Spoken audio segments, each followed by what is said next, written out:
Corrective triangles, these are patterns that we'll see in a more sideways market at times, and there are a variety of different kinds. We have ascending, descending, contracting, and expanding. Contracting is the most common, but you will see all four types from time to time.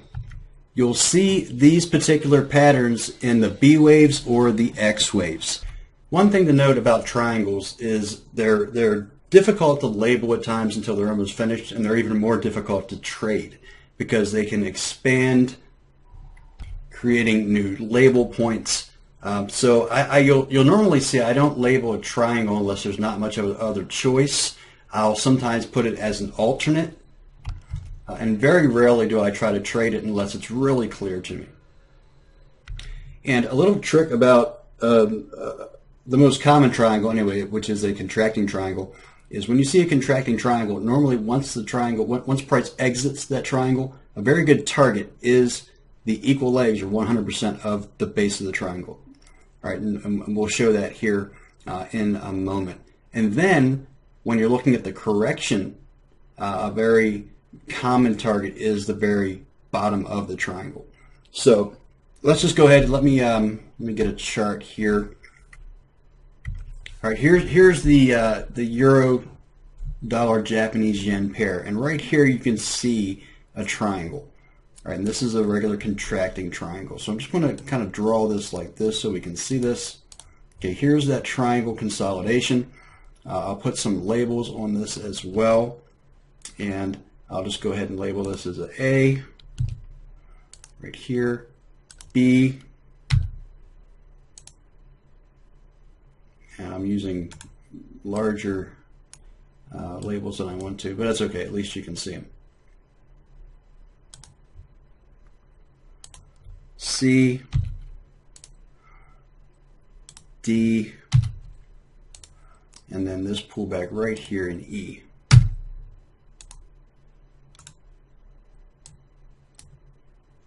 Just move these around here so you can see them, and there's that E wave right there at the end. Okay, so let's try that again. Here we go. A, B, C, D, E, and then the exit. Now let's go ahead and measure. Let's measure the exit. So basically what I'm going to do is I'm just going to measure this right here from this high to the low, and I'm going to pull that back to the bottom of our E wave right there, where our E wave took off from. And look at that, equal legs. And that's what we were talking about. We measure the base, this initial A, the base of the triangle, project that out from the bottom of E, and that gave us a equal legs move of that base, so 100% of that base. Now look at the correction. Look at the divergence, qualified divergence here at the end. Price moving higher, MACD swinging lower. But look at the target. Look at the target on the correction. The base of the beginning of the triangle. And you can see it occurred as the X wave of a triple. Okay, the X wave of a triple. Now, why is this a triple? Because this is a double. And when you count this, and this is one of the things you just have to get used to seeing, right here, this is a three-wave cycle. All right, and you have to be able to see this. Okay, so from the high, see this pullback right here? See that pullback right in the middle? Look at where the next leg of that cycle went to. All right, so this is an overall double right here.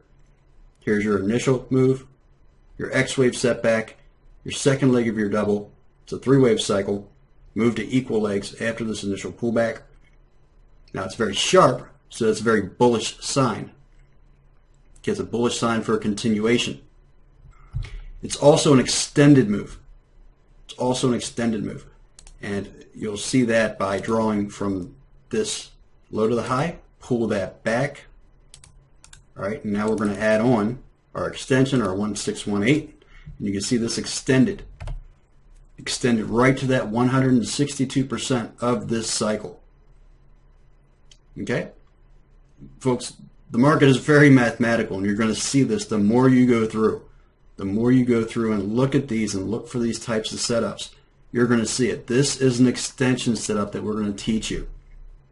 Moved into a triangle, and then the final leg of the triple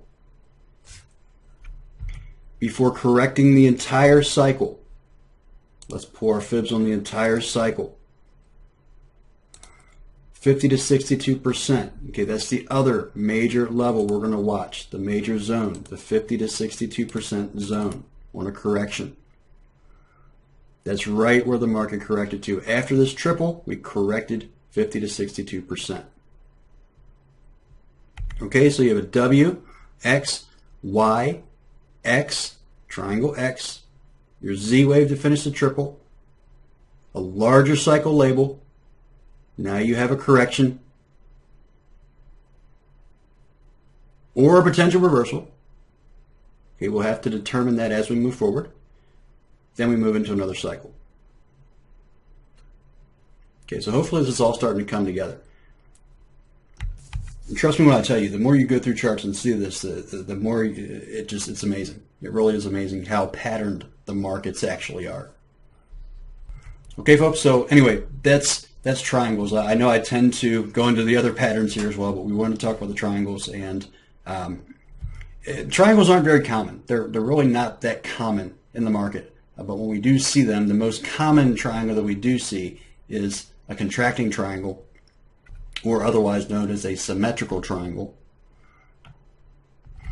And the main rules you have to remember is that our C wave can't go past this A wave, and our E wave can't go past this C wave, can't break that point, and our D wave can't break this B wave point. Again, the B wave can't break the point where this began, can't break this high in order for this to be a qualified triangle. Each cycle has to contract for a contracting triangle. Again, the same thing would be for an expanding triangle. Each cycle would have to break that cycle and expand. Again, not quite as common, but we do see that at times. Okay, folks, so those are triangles. Next, we'll talk about what are called wedges. Many folks are familiar with the wedge, or in other terms, ending diagonals. Okay, they're reversal patterns. We'll talk about those next.